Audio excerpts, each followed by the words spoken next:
श्री निम्बार्क श्री हरिव्यास। श्यामा श्याम पद कमल संगी सिरनायो। बोले जो निरंतर युगल किशोर जी के चरण कमलों के भ्रमर बने हुए हैं, बोले उनका संग करो और इस रज का संबंध रखो। मन लगाए प्रीति कीजे कर करवासो ब्रज बीथिन दीजे सोहनी। श्री वृंदावन सो वन उपवन सो वन गुंजमाल हाथ पौनी। यहाँ केलीमाल में आचार्य चरण कह रहे हैं कि गिर गुंजा और मोर पखवन से ठाकुर जी की सेवा करो। पूर्व में बताया है कि स्थायी रूप से वृंदावन धाम का वास करो। एक क्षण के लिए वृंदावन धाम को मत छोड़ो। जब स्थायी रूप से वृंदावन वास कर लिया, अब ठाकुर जी की सेवा पूजा करनी है।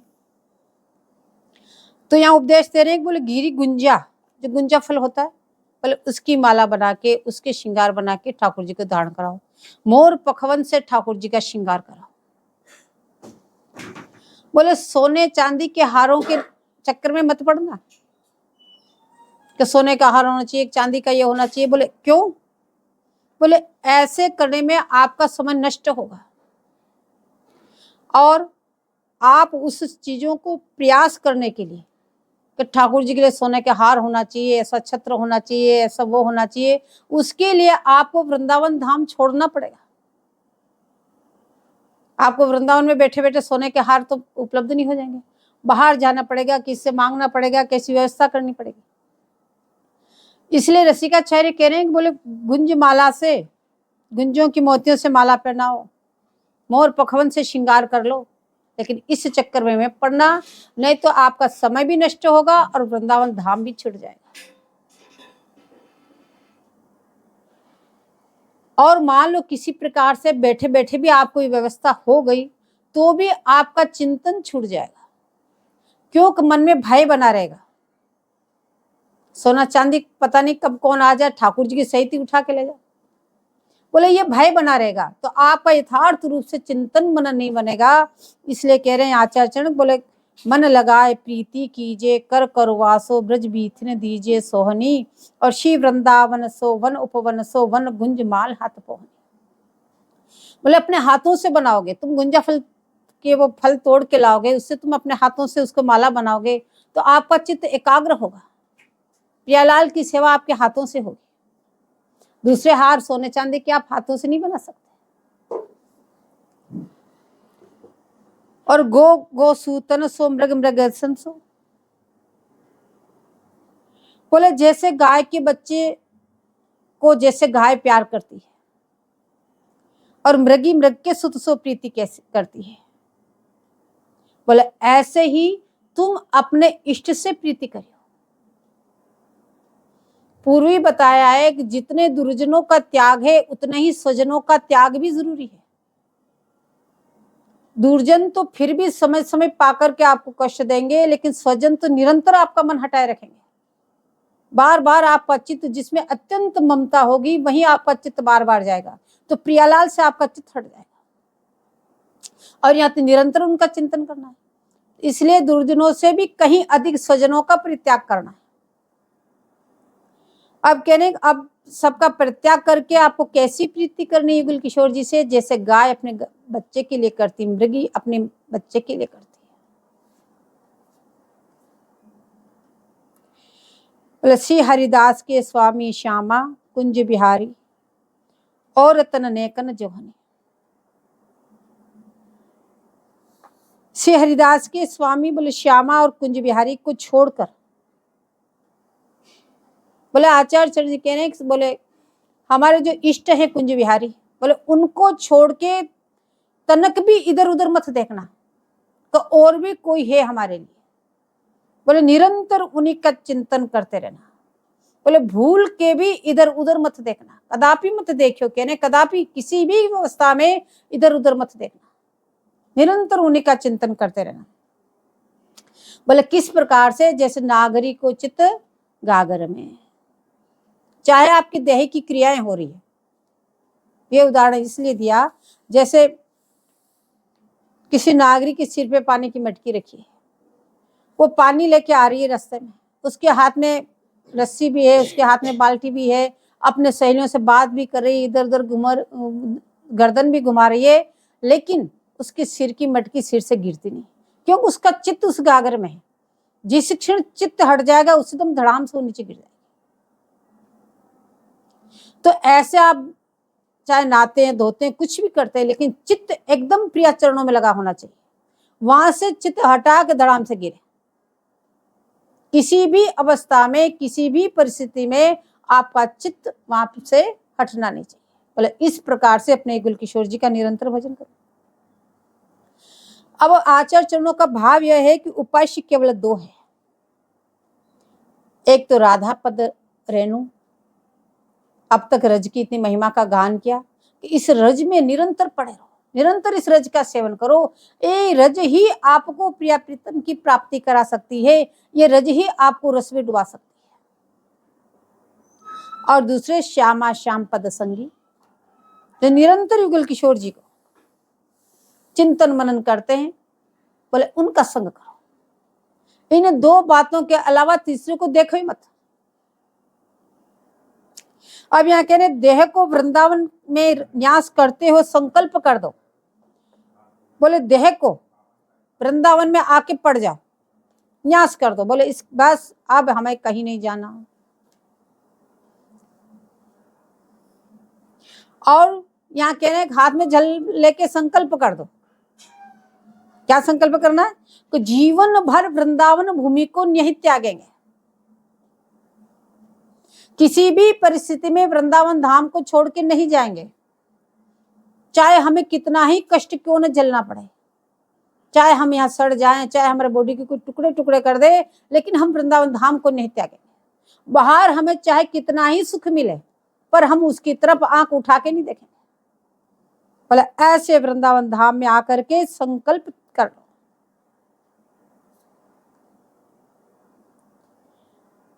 और सदा जुगल की लीला का गान करो। अब करे ऐसे वृंदावन धाम में आकर के पड़ जाओ। बोले फिर प्रपंच में मत फंसना। अब संसार को त्याग आए, वृंदावन धाम में आके पड़ गए, सब सज्जनों को परित्याग कर दिया, दुर्जनों को परित्याग कर दिया। अब यहाँ आके फिर प्रपंच में फंस गए। ये धर्म की बहन बना ली, धर्म का भाई बना लिया, उसके साथ ये करो, उसके साथ ये करो, उसके साथ नाने जाओ, उसके साथ राखी बांध। तो फायदा क्या हुआ उससे? जिस वस्तु को तुम त्याग के आए, इससे तो वो सही सलामत थे, वही अच्छे थे, अब यहाँ दूसरे बनाने पड़े। तो कह रहे ऐसे प्रपंच में मत पड़ना। यहाँ आके तो एकदम एकांत और जुगल की लीला का गुणगान करना, और कुछ नहीं गाना। ऐसे नहीं सेठ साहूकार आ रहे हैं, अच्छी अच्छी भेंट कर रहे हैं तो उनका गुणानुवाद करने लग जाओ। बोले ना, निरंतर युगल किशोर जी का गुणानुवाद करना इस वृंदावन धाम में रहकर।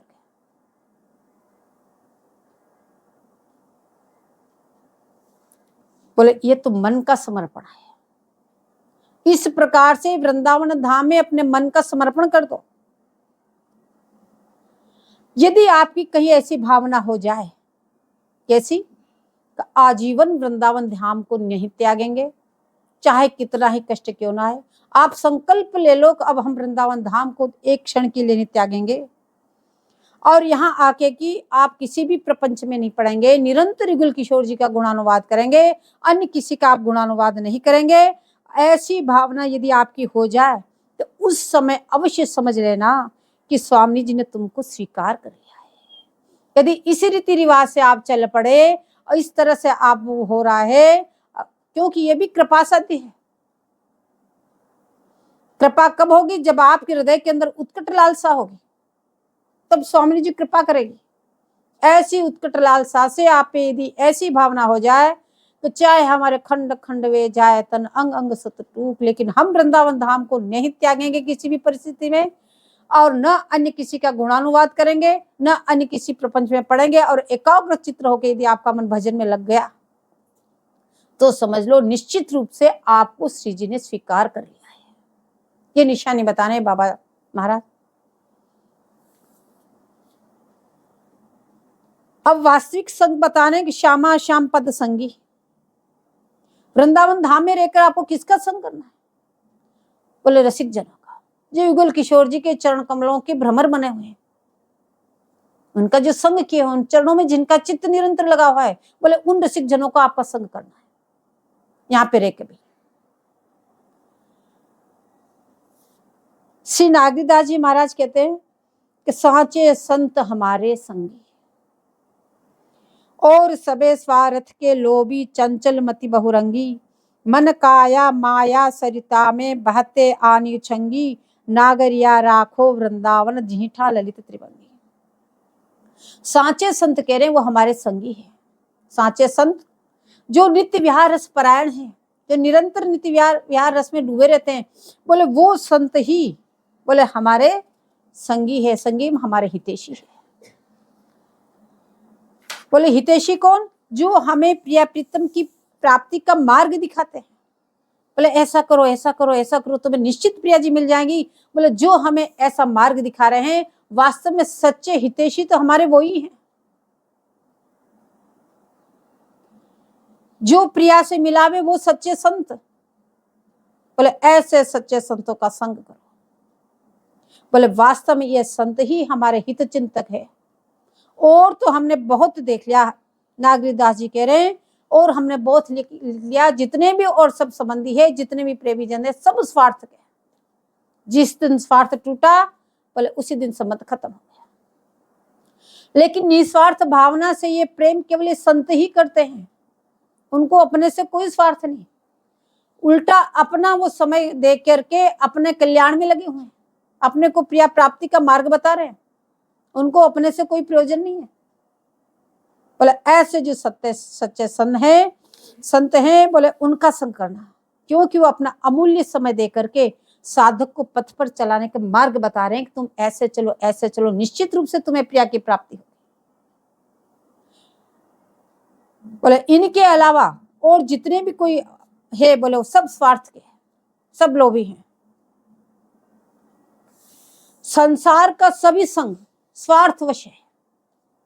बिना स्वार्थ से कोई आपसे राधे राधे भी नहीं करेगा। कहीं न कहीं उसका मान सम्मान धन संपत्ति, कहीं न कहीं उसका स्वार्थ अटका हुआ है, तभी वो आपसे संबंध बनाए हुए। तो संसार के सभी संग संबंध स्वार्थवश हैं। और यदि आप भी जाते हैं तो लोभवश, इधर उधर भटकने के लिए। केवल एक लोभ ऐसा है, वो आपको वृंदावन धाम में वास नहीं करने दे रहा है। चाहे वो धन का लोभ हो, चाहे अपने सम्मान का लोभ हो, चाहे अपने बड़प्पन का लोभ हो।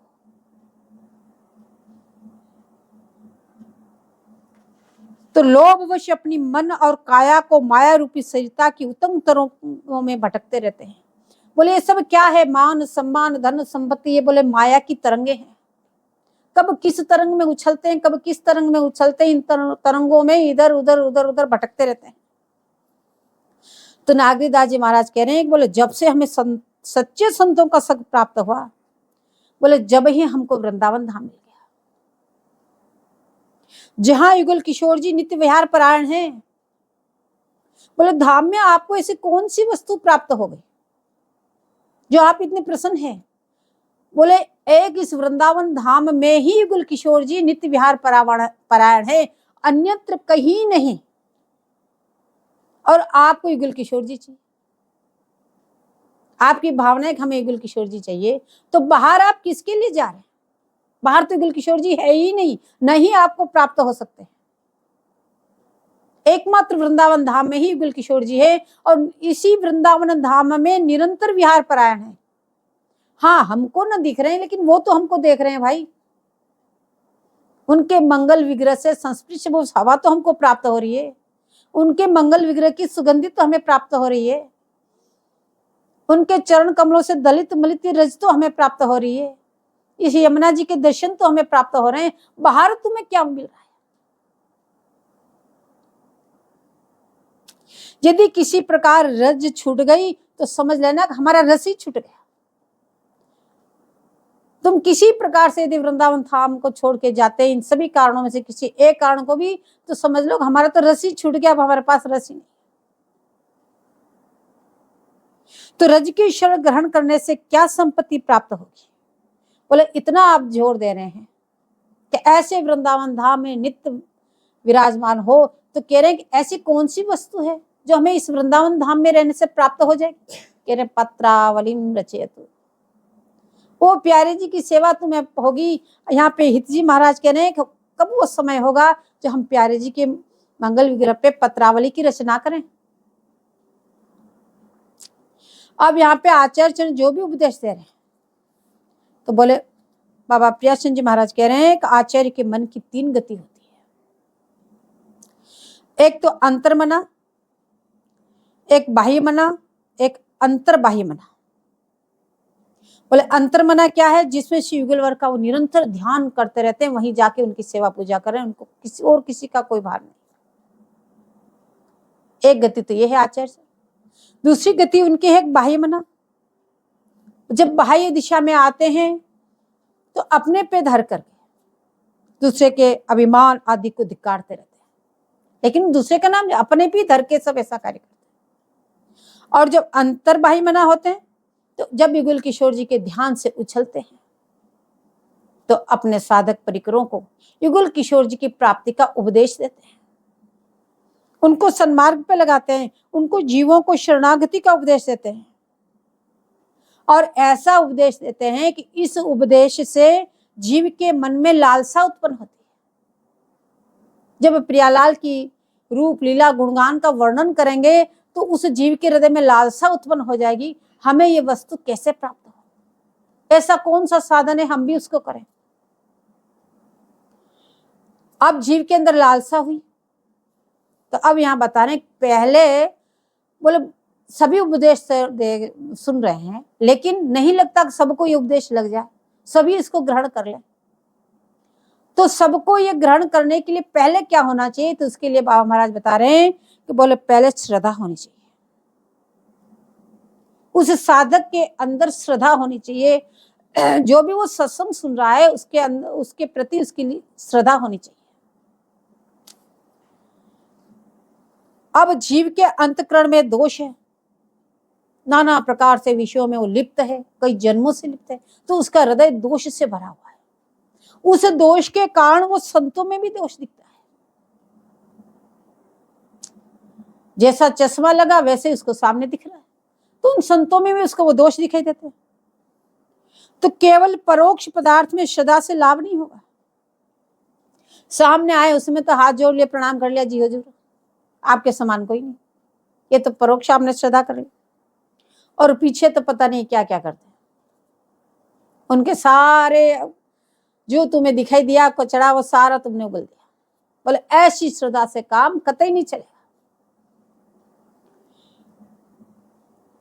तो इसके लिए पहले सत्संग करो, सत्संग से ही तुम्हारी श्रद्धा उत्पन्न होगी। और श्रद्धा भी ऐसी नहीं चाहिए कभी घन और कभी तरल, कभी तो बहुत भारी श्रद्धा सब कुछ आप, और कभी जाके सोचा अरे बेकार कर दिए तो, अब तो हमारी श्रद्धा हट गई उनसे। बहुतों को सुना पहले हमारी उन पे बहुत श्रद्धा थी, अब श्रद्धा हट गई। कह रहे ऐसी घन तरल श्रद्धा से काम कदापि नहीं चलेगा। माने कभी तो बहुत कभी कम श्रद्धा, ऐसी बात कतई ठीक नहीं है। बोले पूर्ण श्रद्धान्वित होकर के बोले रसिक जन संतों का, साधुओं का संग और उनका सत्संग करना चाहिए। बोले क्यों? जब आप सत्संग करोगे, संतों का संग करोगे, तब ही आपको भजन क्रियाएं प्राप्त होगी। उसे काय मन वाणी से दीर्घकाल साधन करे तब जाके आपका मन शुद्ध होगा। यदि आप संतों का संग नहीं करेंगे, यदि आप उनसे सत्संग नहीं करेंगे, तो आपको यही नहीं पता कैसे हमें भजन करना है। केवल दीक्षा मात्र लेने से काम नहीं चलेगा, आपको भजन क्रियाएं भी सीखनी पड़ेगी कि हमें कैसे ठाकुर जी की सेवा करनी, कैसे माला करनी, कैसे पाठ करना, कैसे चिंतन करना, कैसे मनन करना। ये जो भजन की क्रियाएं बोले ये भी तो आपको ज्ञात होनी चाहिए। यदि आप रसिक जनों का संग न करेंगे, उनका सत्संग न करेंगे, तो आपको भजन क्रिया कैसे प्राप्त होगी? अब जब आप इनका संग किए श्रद्धान्वित होकर, रसिक जनों ने आपको भजन क्रिया बताई, तो कह रहे हैं उससे काय मन वाणी से दीर्घकाल साधन करें। शरीर से भी सेवा करें जो भजन क्रिया में बताई, उससे भी, मन से भी आप चिंतन मनन करें, वाणी से भी पाठ पठन करें। बोले बहुत समय तक जब आप इस भजन क्रिया में लग जाएंगे तब आपका मन शुद्ध हो जाएगा। शुद्ध मन और अशुद्ध मन यहाँ क्या है? जब आप निरंतर चिंतन कर रहे हैं, जब तक आपका मन शुद्ध है। जब आप विषयों का चिंतन कर रहे हैं तो आपका मन अशुद्ध है। तो ये निरंतर चिंतन ठाकुर जी का कब बनेगा? जब आप इन भजन क्रियाओं को सही प्रकार से करेंगे, तब आपका निरंतर भजन बनेगा। तो समझ लो निरंतर भजन बन रहा है, निरंतर आपका चिंतन बन रहा है, तो आपका मन शुद्ध हो गया। बोले शरीर से, बोले शरीर से प्रगट सेवा करो,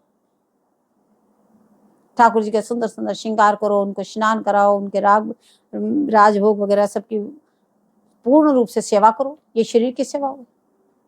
और बोले और इस शरीर से संतों की सेवा करो, रसिक जनों की सेवा करो। बोले ऐसे करने से क्या हुआ? बोले आपका तन शुद्ध हो गया। अगर इस तन को इस प्रकार से ठाकुर सेवा में, संतों की सेवा में, रसिक जनों की सेवा में लगाए रखा, तो समझ लो आपका तन शुद्ध हो गया। और मन से निरंतर अपनी चिंतन में लगा दिया, निरंतर भावना युक्त होके युगल किशोर जी के साथ हैं, अपने सखी भावना में निरंतर आप वहां उपस्थित है और वहां पे आप अपनी सेवा यथावत कर रहे हैं, समझ लो आपका मन भी अब शुद्ध हो गया। और निरंतर नाम जप रहा है तो समझ लो आपकी वाणी शुद्ध हो गई। यदि सांसारिक चर्चाएं कर रहे हो तो समझ लो वाणी आपकी अभी शुद्ध नहीं हुई। तो तन मन वाणी सब शुद्ध हो गया। अब वृंदावन धाम में आए, सब सज्जन दुर्जनों का परित्याग कर दिया, अब केवल संतों रसिक जनों से आपने श्रद्धान्वित होकर उनका सत्संग किया, भजन क्रिया सीख ली, उसी प्रकार से आप भजन कर रहे हैं, तो आपका तन भी शुद्ध हो गया, मन भी शुद्ध हो गया और वाणी भी शुद्ध हो गई। यानी विषयों से आपका मन हट गया। शुद्ध होना, विषयों से आपका मन हट गया, अनर्थ की निवृत्ति होगी। जब तक विषयों में मन है तब तक भीतर हलचल मस्ती रहेगी। आप निर्णय नहीं ले सकते, कभी इधर लुढ़केंगे कभी इधर लुढ़केंगे। और जब विषयों से मन हट गया तब आप स्थिर हो जाएंगे। इसके बाद गुरु संतन में आपकी शुद्ध निष्ठा हो जाएगी। जब इस प्रकार से आप भजन क्रिया में लग गए तो गुरुदेव भगवान और संतों में आपकी शुद्ध निष्ठा हो जाएगी, फिर वो निष्ठा आपकी डगमगा नहीं सकती। जब तक सांसारिक विषय किसी प्रकार से आपके हृदय में है, वो सांसारिक विषय ही आपको शुद्ध निष्ठा नहीं बनने दे रहे हैं। जिस दिन से सांसारिक विषय छूट गए उसी दिन से आपकी शुद्ध निष्ठा इन सब में हो जाएगी। और जब आपकी शुद्ध निष्ठा होगी, इस प्रकार से आप चलोगे। क्रम बता रहे हैं बाबा महाराज, बाबा प्रियचंद जी महाराज एक के बाद एक क्रम बता रहे हैं, किस प्रकार आप चलोगे तो आपका मन, बोले उसके बाद में आपके हृदय में युगल चरणों में रति का अंकुर उदय होगा। उसके पहले रति का अंकुर उदय हो ही नहीं सकता जब तक विषयों में इतना भी मन जा रहा है तो। और जब रति अंकुर उदय होगा तब आपका सतत भजन बनेगा, निरंतर भजन बनेगा आपका। उसके बाद जब तक सांसारिक विषय नहीं छूटेंगे तब तक निरंतर भजन हो ही नहीं सकता।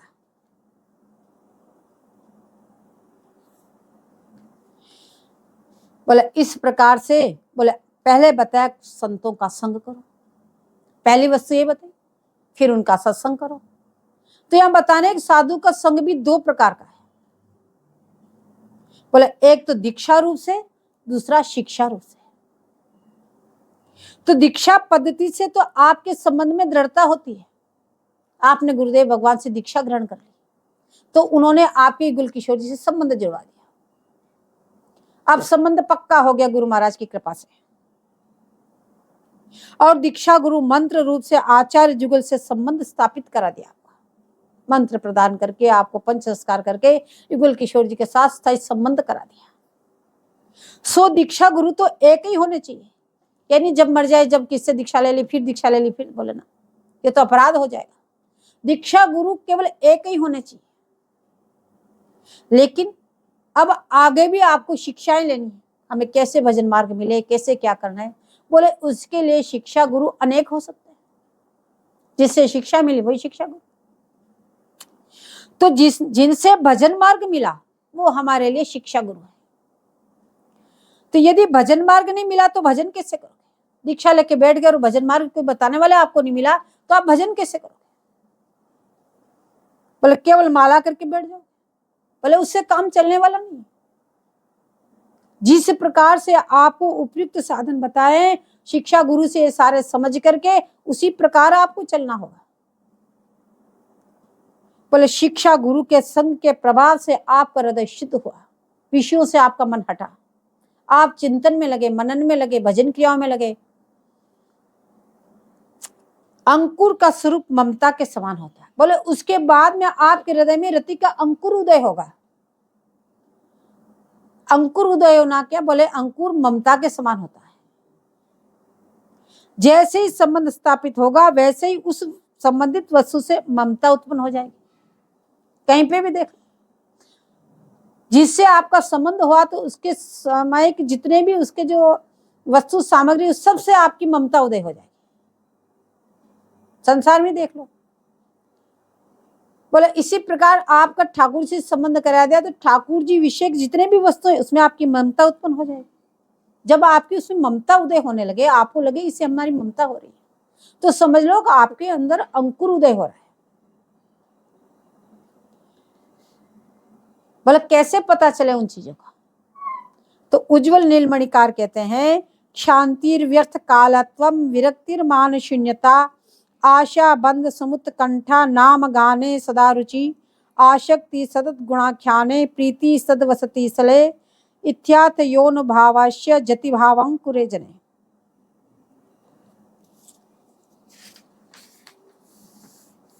शांति, बोलो जब आपकी इस प्रकार से निष्ठा हुई, उपयुक्त जो साधन बताए, संकल्प कर लो वृंदावन धाम का परित्याग नहीं करेंगे। दूसरे में आपको बताया कि ऐसे रसिक जनों का संग करो और उनका सत्संग करो। फिर जैसे वो भजन क्रिया बताए ऐसे भजन क्रिया में लग जाओ। तन से ठाकुर सेवा करो, तन से संतों की सेवा करो, मन से चिंतन मनन करो और वाणी से निरंतर नाम जप करो, तो आपकी तीनों चीजें शुद्ध हो गई। जब ऐसे शुद्ध होकर आप भजन करोगे तब आपके अंदर रति अंकुर उदय होगा। तो उस रति अंकुर उदय होने की लक्षण बता रहे हैं। बोले शांति, किसी भी प्रकार की विपत्ति आने पे किंचित मात्र भी क्षोभ नहीं होना। कैसे भयंकर से भयंकर संकट हो जाए, चाहे वो मानसिक हो, चाहे शारीरिक हो, चाहे कैसे भी हो, चाहे वो आर्थिक हो, लेकिन क्षोभ उत्पन्न नहीं करना। बोले अब हम तो प्रिया की दासी हैं, जैसे वो रखें वैसे रहेंगे, हमें किसी प्रकार का कोई कष्ट नहीं। यदि इसमें लग गए ऐसा क्यों हो गया, ऐसा क्यों हो गया, बोले इसका मतलब अभी आपका मन शुद्ध नहीं हुआ। तो सबसे पहले उसके लक्षण दिखेंगे शांति, उसको सुख और दुख में किसी प्रकार की कोई परवाह नहीं। अव्यर्थ कालत्व, दूसरे उसके लक्षण आपको दिखेंगे अपने इष्ट और इष्ट संबंधी भजन कार्यों के बिना अन्य किसी भी कार्य में एक क्षण के लिए भी समय व्यतीत न करना। एक क्षण का समय भी व्यर्थ उसका नहीं जाएगा।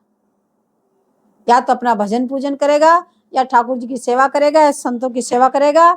इसके अलावा अन्य सांसारिक कितने भी क्रियाकलाप हो, कितने भी कार्य हो, किसी के लिए भी उसके पास एक क्षण का समय नहीं है। कितना भी सांसारिक कोई प्रेमी से प्रेमी स्वजन क्यों ना आ जाए, उसके लिए वार्तालाप करने के लिए उसके पास एक क्षण का भी समय नहीं है। दूसरा रति अंकुर साधक के दूसरे लक्षण बताए।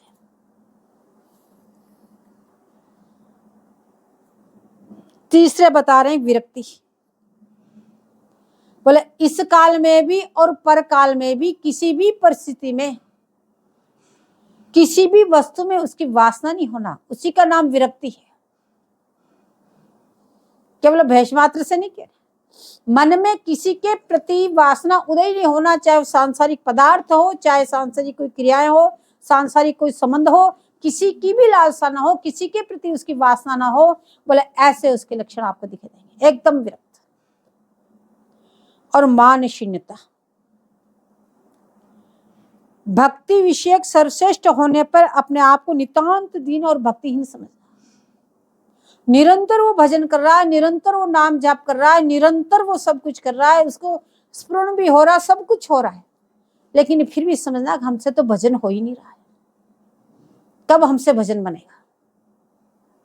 बोले ऐसे अपने आप में मान शून्यता होके रहना।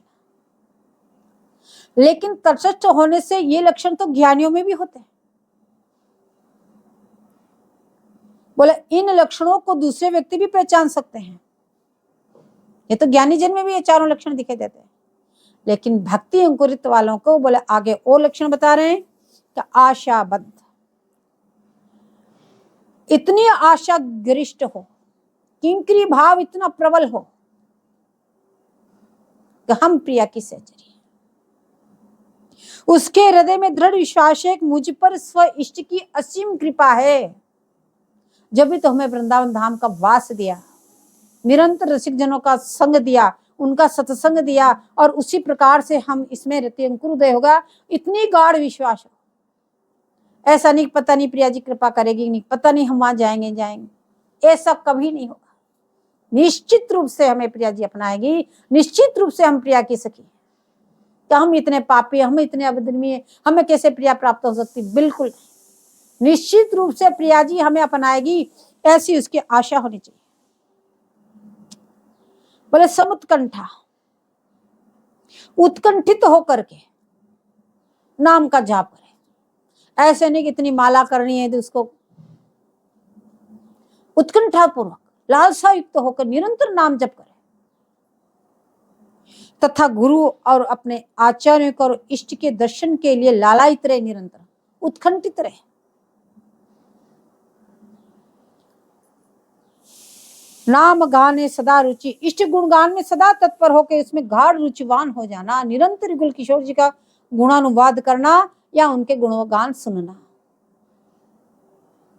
बोले अन्य, इसके अलावा अन्य वार्ताओं से अरुचि हो जाए। यदि कोई अन्य वार्ताएं करे सांसारिक विषय संबंधी युगल किशोर जी को छोड़ करके, तो या तो वहां से उठ के चले जाएं या उसको बंद कर दे, भाई रहने दे, अपने तक सीमित रखो। आशक्ति स्तद गुणाख्याने, बोले स्व इष्ट गुणगान के बिना वह रह नहीं सकता। ऐसी आशक्ति हो जाएगी फिर धीरे धीरे, बोले अब वो इष्ट के गुणगान के बिना रह नहीं सकता, निरंतर नाम जपेगा, निरंतर उनका चिंतन करेगा। और लास्ट में बता रहे हैं उसका वास्तविक निशानी क्या है। बोले प्रीति सद वसती सले, बोले जहां हमारे इष्ट रहेंगे वही हम रहेंगे। इष्ट कहाँ रहते हैं? बोले शिव वृंदावन धाम। बोले जहां आपके प्रेमी रहेंगे वही तो आप रहोगे। आपके इष्ट कहाँ रहते हैं जिनको आप प्राप्त करना चाहते हैं? बोले वृंदावन धाम में रहते हैं, अन्यत्र कहीं नहीं। जब आपकी इतनी प्रीति है, आप उनसे प्रेम करते हो, तो उनको छोड़ के कहां जाते हो? उसमें उनकी अत्यंत प्रीति हो जाएगी धाम में। जहां अत्यंत प्रीति का आएगा तो वो उसको प्राण त्याग देगा, पर उसको त्याग नहीं सकता। इसी रति की गाढ़ अवस्था का नाम फिर प्रेम है। ऐसी रति आपके हृदय में यदि उदय हो गई तो समझना आपने प्रेम को प्राप्त कर लिया। इस प्रेम के उदय होने पर इष्ट के प्रति अत्यंत ममता उदय हो जाएगी। जो अति की ममता होती है, इस प्रकार से करते करते आपके इष्ट में अत्यंत ममता उदय हो जाएगी। और कितना ही कारण आ जाए, किसी भी प्रकार से वो ममता फिर ध्वंस नहीं हो सकती। कितना ही कष्ट क्यों नहीं आ जाए, जब तक ममता उदय नहीं होती, जब भी तो सांसारिक कष्ट आते हैं तो छोड़ के भग जाते हैं। बोले ऐसा करने से हमारे ऐसा हो गया, ऐसा करने से हमारे ऐसा हो गया। बोले कारण आने पे भी वह ध्वंस नहीं होती। बोले रतिमान भक्त का देहपात होने पर पहले तो उसका जन्म हो गई नहीं। ऐसे जिससे रतिमान भक्त हो गया है, बोले जैसे वो देह त्याग करेगा तुरंत निकुंज में पहुंचेगा, उसका दोबारा जन्म कभी नहीं हो सकता। किंबा किसी कारणवश यदि भजन थोड़ा रह गया उसका, अगर उसका भजन थोड़ा वंचित रह गया और कारणवश हो भी जाए उसका जन्म, तो उसका पुनः इष्ट लीला स्थली में ही जन्म होगा, इस वृंदावन धाम में ही, बाहर नहीं हो सकता। और बचपन से उसको ऐसे ऋषिक जन वो सदगुरु पकड़ लेंगे और उसको भजन करा के अल्प काल में ही पुनः निकुंज में भेज देंगे। स्व सेवा सौभाग्य प्राप्त कर कृतार्थ हो जाएगा। अब वह अंकुर भजन से बढ़ा, अब ऐसे भजन से उसका वो ममता का अंकुर बढ़ा, तो इससे क्या होगा, इससे वो पूज्य बन जाएगा। जब ऐसे साधक के लक्षण दिखते हैं, ऐसे तुम भी जब रसिक जनों के संग से ऐसे हो जाओगे, तो सबसे पहले तुम्हारे अंदर, बोले तुम सबसे पहले पूज्य हो जाओगे। तुम्हारे पास लोगों का आना जाना शुरू हो जाएगा, तुम्हें लंबी लंबी प्रणाम करने लगेंगे, तुम्हारे सामने हाथ जोड़ के खड़े रहेंगे। तो यहाँ कह रहे हैं कि बोले उस चीज का निराव करना चाहिए।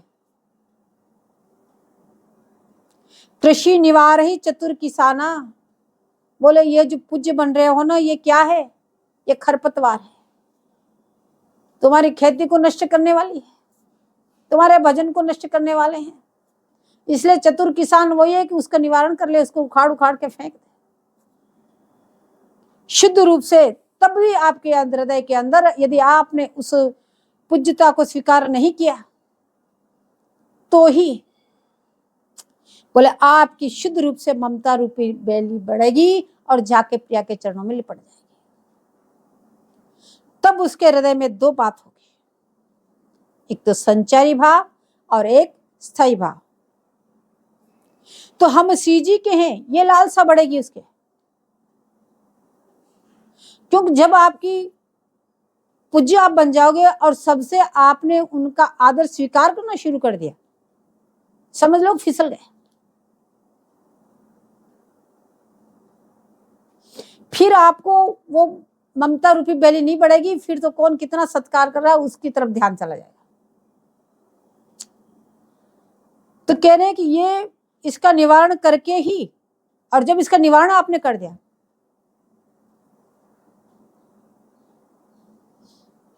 तो बोले फिर आपकी ममता रूपी बेली ऐसी शीघ्रता से बढ़ेगी कि प्रिया के चरणों में जाके लिपट जाएंगे। जब लिपट जाएगी तो आपके अंदर दो भाव उदय हो जाएंगे, संचारी भाव और स्थायी भाव। तो हम सीजी के ये लालसा बढ़ी तो उसमें आपका संचारी भाव उदय होगा। और हम श्यामाजू के बल अभिमानी, फिर आपके अंदर भाव उदय हुआ कि हम श्यामाजू के बल अभिमानी, टेढ़े रहे मोहन रसियासो।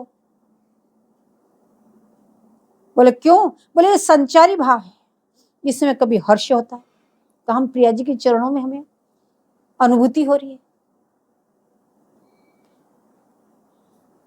कभी अभिमान का हम प्रिया जी के, कौन हमारा बाल बांका कर सकता, किसकी हिम्मत। बोले ऐसे भाव आपके अंदर में आते रहेंगे। बोले युगल सरकार यही संचारी भाव किंकरी को दे देते हैं। उसी संचारी भाव में आचार्य चरण कह रहे हैं पत्रावलिम रचयति, जिसका उत्कट स्थायी भाव होगा उतनी ही उसकी उत्कट लालसा होगी और वैसी उसकी भिन्न भिन्न लहरें उठती रहेगी, कभी ये करूं, कभी ये करूं, कभी ये करूं, कभी ये करूं। तो आचार्य चरण विनती कर रहे हैं कि हे स्वामी जी, मेरी इच्छा कब पूरी करो, मेरे हृदय में उत्कट लालसा है, मेरी ये इच्छा है, आप उसको कब पूरी करो। बोले क्या इच्छा है? पत्रावली रचित, पत्रावली की रचना करना और आपके सब अंगों की मैं सेवा करूं, वो कब होगा? कृपावलोकन माने कि आप मुझे सेवा करने का अधिकार प्रदान कब करोगे? अब यहाँ कहने आदो सदा तत साधु संगोथ भजन क्रिया ततो नर्थ निवृत्ति स्यातो निष्ठा रुचि तत यथा शक्ति ततो भाव तत प्रेमाभ्युदथ जंत साधना नाममयम प्रेमणे प्रादुर्भावे भवेत् क्रम। अब यहाँ कह रहे श्रद्धा से साधु संग करना चाहिए और साधु संग से आपको भजन क्रिया श्रवण कीर्तन आदि मिलेगा।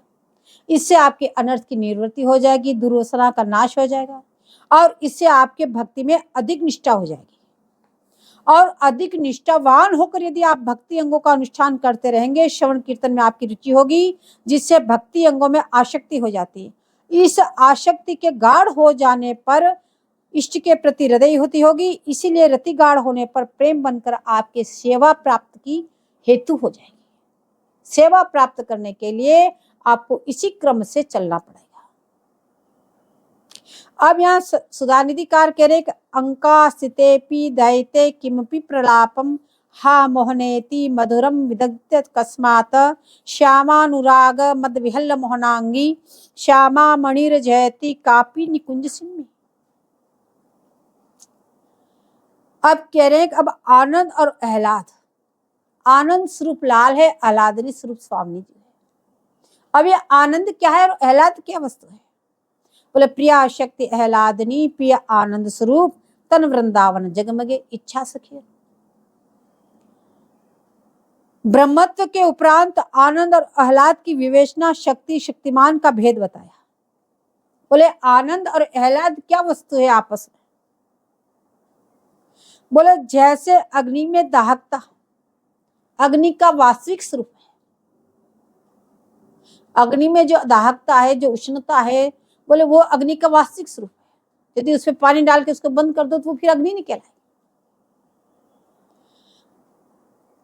यदि दाहकता नहीं है, उस दाहकता को अलग कर दी जाए तो निस्सार हो जाएगा। बोले ठीक इसी प्रकार आनंद और आह्लाद किसी प्रकार से अलग नहीं हो सकते।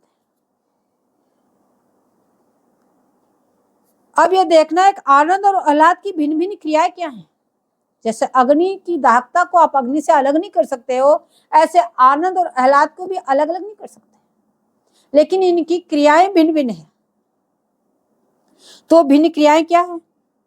बोले आह्लाद में तो फूलन है, उमंग है, उत्साह है, प्रफुल्लित फूलन, रसदान की उमंग है, जिसमें उत्साह है और फिर क्रीड़ापरायण है। और आनंद में आनंद स्वरूप लाल है, बोले शांति है, डूबन है, उस रस में डूबे रहते हैं।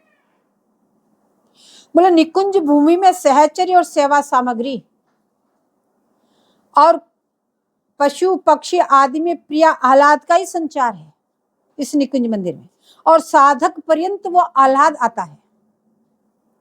वह अवस्था जिसमें प्रिय पात्र के पास में रहने पे भी वो विकल रहे, उसका नाम है आह्लाद। तो आनंद और आह्लाद दोनों अलग अलग नहीं हो सकते, केवल इनकी क्रियाएं भिन्न भिन्न है। इसलिए यहाँ पे आह्लाद क्या वस्तु है? बोले वह अवस्था जिसमें प्रिय पात्र पास में होने पर भी वो विकल होता है, उसके आभासी हो प्रिय पात्र हमारे पास में है, उसका नाम आह्लाद है। इसलिए प्रिया शक्ति आह्लादनी प्रिय आनंद स्वरूप तन वृंदावन जगमगे इच्छा सखी। अब यहाँ प्रिय पात्र पास में होते हुए भी यहाँ आचार्य चरण कह रहे अंकासितेपि दयते किमपि प्रलापम कहा मोहनेति। बोले स्वामी जी की बोलन है, यदि कोई ऐसी लहर उठी जिससे लाल सहचरी दोनों निश्चित नहीं कर पाए कि क्या है, क्योंकि मूर्तिमन आह्लाद स्वरूप स्वामी जी का है, उनकी लालसा का क्या कहना, निरंतर लाल पास में होते हुए भी बोल पड़ी कि हा मोहनेती। ऐसी बोलन मुख से निकली क्योंकि इसमें श्यामानुराग उदय हो गया, अनुराग में डूब गई। श्याम माधुरी सा ललन का अनुराग जब ठकुरानी ने पान किया तो राग वही जो उछले नहीं, पर अनुराग तो अवश्य उछलता है। जो राग में डूबे हैं वो तो शांति में डूबन है, वो उछलते नहीं, लेकिन जब अनुराग उदय होता है तो उछल पड़ते हैं। तो उछल के बोली कहा मोहनेती। अनुराग में अपने का बोध नहीं होता, उसकी तो कोई स्थिति स्थिर नहीं होती। यह घोर विग्रह कोटि कोटि सागर से भी गंभीर है, लेकिन जब अनुराग में आए तो उछल पड़ी। ये सागर इतना गंभीर है, कभी अधीर नहीं होता, किंतु अनुराग के मद में विहल होकर जब उछले तो लाल सखी सबको बहा देती है, फिर कोई वंचित नहीं रहता।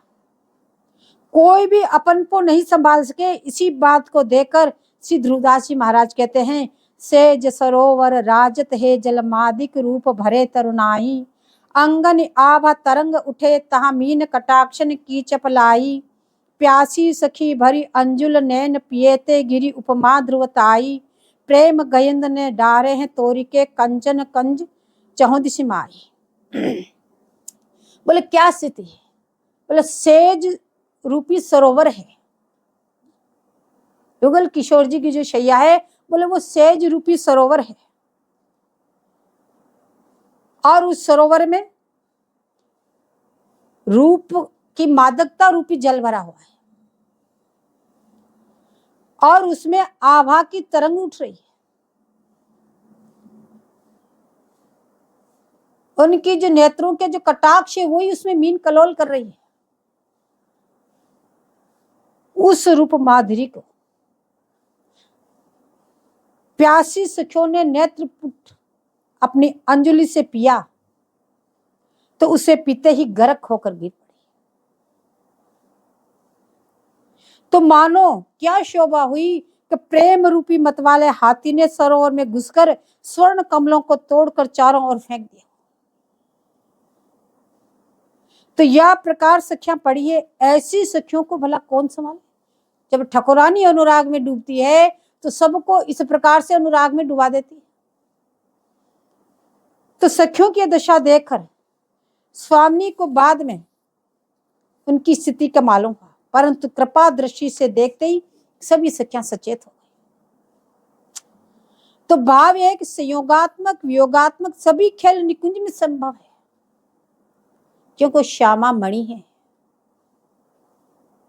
वो लाल जी की हृदय की मणि है, वो उनकी दुगदुगी है, सबका प्रतिपालन करती है।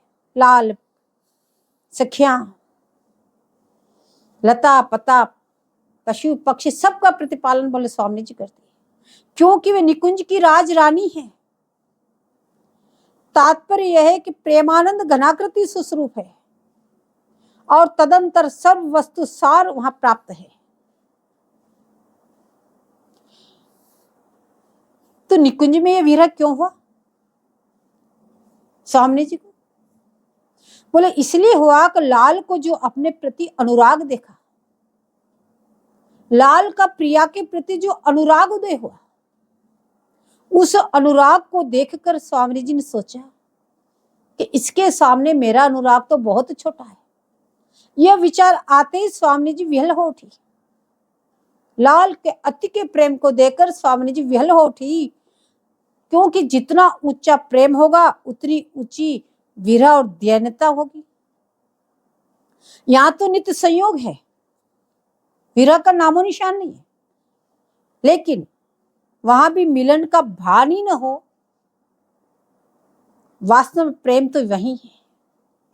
या राज्य में लालसा तो है, निरंतर लालसा बढ़ती रहती है, लेकिन प्रार्थना नहीं है इस राज्य में। लेकिन कभी कभी किंकरी और लाल तो प्रार्थना करते हैं, लेकिन किंकरी लाल साधकवत प्रार्थना नहीं करते, साधकों की तरफ प्रार्थना नहीं करते, केवल सेवा के भाव से प्रार्थना करते हैं कि हमें आपकी ये सेवा मिल जाए, ये सेवा मिल जाए, ये सेवा मिल जाए। क्योंकि जितना उत्कृष्ट प्रेम होगा, जितना उत्कृष्टतम प्रेम होगा, उतना ही उत्कृष्ट अनुराग भी उदय होगा। तो सहचरी के राग का मूल स्वरूप प्रिया जी और उनका प्रेम का स्वरूप लाल जी। अब स्वामी जी का धर्म पुनः किंकरी में आता है। जो अनुराग उदय स्वामी जी का वो धर्म पुनः किंकरी वर्ग में आता है। इस प्रेम की 3 अवस्था होती है। बोले सेवा स्वरूप युगल किशोर जी, सेविका स्वरूप सखी और सेवा सामग्री स्वरूप ये श्री वृंदावन धाम। ये 3 अवस्था होगी। अब लाल ललना जी का तो प्रेम सीमाबद्ध है, लेकिन सखी का प्रेम तो असीम है, वो सीमाबद्ध नहीं है। क्यों? क्योंकि उनके प्रेम में जुगल का प्रेम भी समा जाता है। युगल किशोर जी का आपस का प्रेम है, उनमें तो सीमाबद्ध हो गया। लेकिन सखियों का जो प्रेम युगल किशोर जी के प्रति है, तो खुद का प्रेम और युगल किशोर जी का प्रेम, बोले वो दोनों मिलके वो युगल किशोर जी का प्रेम भी उसमें समा गया और वो तत्सुख भाव से परिपूर्ण हो गई।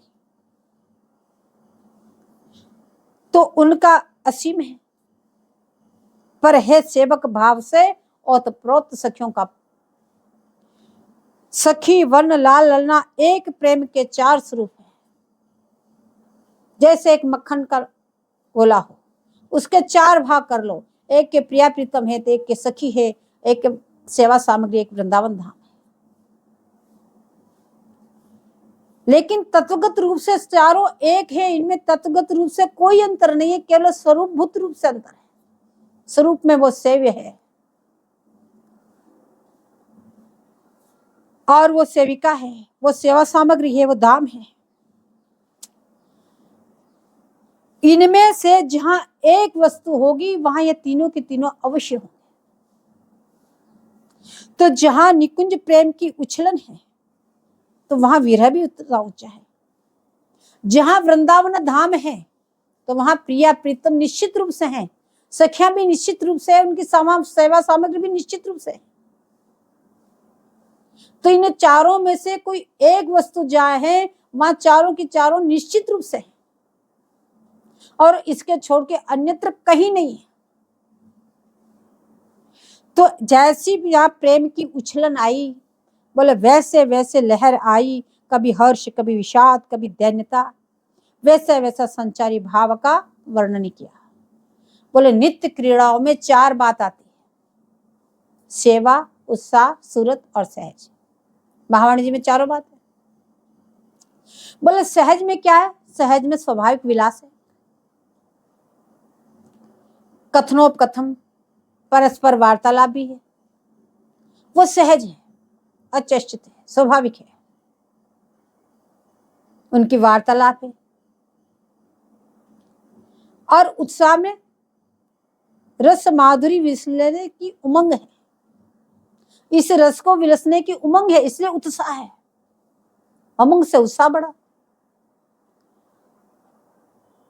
सेवा सुख देखने में प्रतीत होता है और इसमें तो चारों बातें हैं।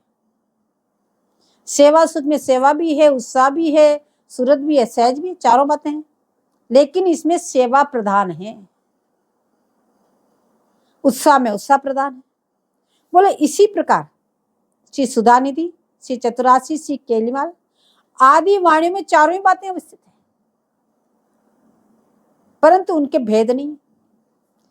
सेवा, उत्साह, क्रीड़ा,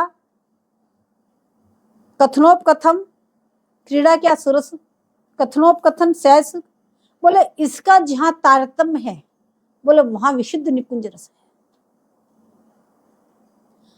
क्योंकि वहां जन्मादि की लीलाएं है ही नहीं। इसलिए सेवा कहीं सूक्ष्म है तो कहीं स्थूल है।